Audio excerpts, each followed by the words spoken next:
ചെയ്യുന്നു. പക്ഷേ ജെഫ് റെസ്റ്റോറന്റിന്റെ തൂണിൽ തട്ടിനിർത്തുന്നു.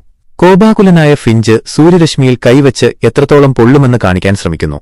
ജെഫിനോട് വളരാൻ ആവശ്യപ്പെടുകയും ഗുഡ്ഡിയറിനെ പരിപാലിക്കുക എന്നതാണ് അവന്റെ മുൻഗണന എന്ന് ഓർമ്മിപ്പിക്കുകയും ചെയ്തുകൊണ്ട് അദ്ദേഹം ജെഫിനോട് ദേഷ്യപ്പെടുന്നു.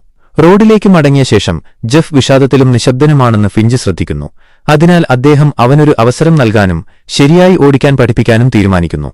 തുടക്കത്തിൽ ജെഫ് അല്പം വിഡ്ഢിയായിരുന്നു, ചില പാറക്കെട്ടുകളിൽ ഇടിക്കുന്നു. പക്ഷേ താമസിയാതെ അവനത് പഠിക്കുകയും ആത്മവിശ്വാസത്തോടെ ഓടിക്കുകയും ചെയ്യുന്നു. രാത്രി വീഴുമ്പോൾ അവർ ക്യാമ്പ് ചെയ്യാനും ഉത്തര ധ്രുവദീപ്തികൾ കാണാനും നിർത്തുന്നു. ഓസോൺ പാളിയില്ലാത്തതിനാൽ ഇപ്പോൾ അത് എളുപ്പത്തിൽ കാണാൻ കഴിയും. രാത്രിയിൽ എന്തിനാണ് ഓടിക്കാത്തതെന്ന് ജെഫ് അത്ഭുതപ്പെടുന്നു.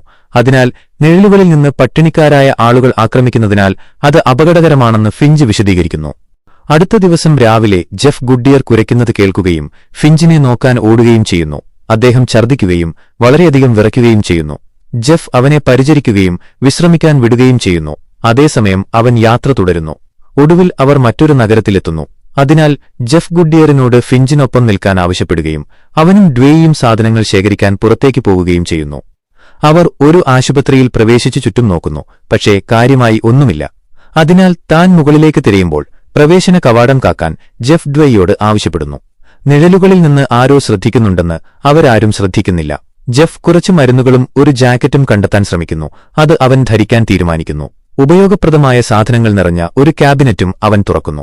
താഴെ ഡ്വേ കുറച്ച് ഭക്ഷണം കണ്ടെത്തുന്നു. പക്ഷേ അതെടുക്കാൻ ശ്രമിക്കുമ്പോൾ അത് അവനെ തൽക്ഷണം നശിപ്പിക്കുന്ന ഒരു കെണിയിൽ ചെന്ന് വീഴുന്നു.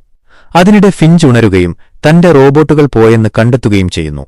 അവർ പ്രശ്നത്തിലായിരിക്കുമെന്ന് അദ്ദേഹത്തിന് ഊഹിക്കാൻ കഴിയും. അതിനാൽ തന്റെ ദുർബലമായ അവസ്ഥയിലും അദ്ദേഹം സ്യൂട്ട് ധരിച്ച് അവരെ പിന്തുടരുന്നു.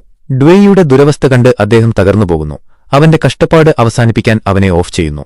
തുടർന്ന് ആരോ ചുറ്റും നീങ്ങുന്നത് അദ്ദേഹം ശ്രദ്ധിക്കുകയും ആക്രമിക്കാൻ തയ്യാറെടുക്കുകയും ചെയ്യുന്നു. പക്ഷേ അത് അവന്റെ പുതിയ കോട്ടിലുള്ള ജെഫ് മാത്രമാണ്. ഈ സ്ഥലം ഒരു കെണിയാണെന്ന് മനസ്സിലാക്കാൻ കഴിയാത്തതിന് ഫിഞ്ച് അവനെ ശാസിക്കുന്നു. തുടർന്ന് അവർ അടുത്തുവരുന്ന ശബ്ദങ്ങൾ കേട്ടപ്പോൾ ഓടാൻ തുടങ്ങുന്നു. കോണിപ്പടിയിൽ ഫിഞ്ച് ചുമച്ച് മുട്ടുകുത്തി വീഴുന്നു. പക്ഷേ ശബ്ദങ്ങൾ അടുത്തുവരുന്നത് കേട്ട് ജെഫ് അവനെ എഴുന്നേൽപ്പിക്കുകയും അവർ കെട്ടിടത്തിൽ നിന്ന് ഓട്ടി രക്ഷപ്പെടുകയും ചെയ്യുന്നു. ആർവിയിലെത്തിയ ഉടൻ തന്നെ അവർ വലിയ വേഗതയിൽ ഓടിച്ചുപോകുന്നു. ഒരു കാർ അവരെ പിന്തുടരുന്നത് ശ്രദ്ധിക്കുന്നില്ല. മണിക്കൂറുകൾക്ക് ശേഷം രാത്രി വീണ ശേഷം ഫിഞ്ച് ഒടുവിൽ തന്നെ പിന്തുടരുന്ന കാർ കാണുന്നു. ജെഫ് ഓടിക്കുന്നതിനാലും ഇരുട്ടിൽ കാണാൻ കഴിയുന്നതിനാലും അവർ ഹെഡ്ലൈറ്റുകൾ ഓഫ് ചെയ്യുന്നു. പക്ഷേ കാർ ഇപ്പോഴും അവരെ പിന്തുടരുന്നു.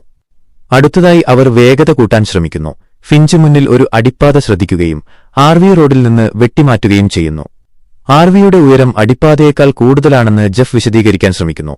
പക്ഷേ ഫിഞ്ച് പരിഭ്രാന്തനായി ആർവി അതിനടിയിൽ ഒളിപ്പിക്കാൻ ശ്രമിച്ചുകൊണ്ട് ഓടിക്കുന്നത് തുടരുന്നു. ദുഃഖകരമെന്ന്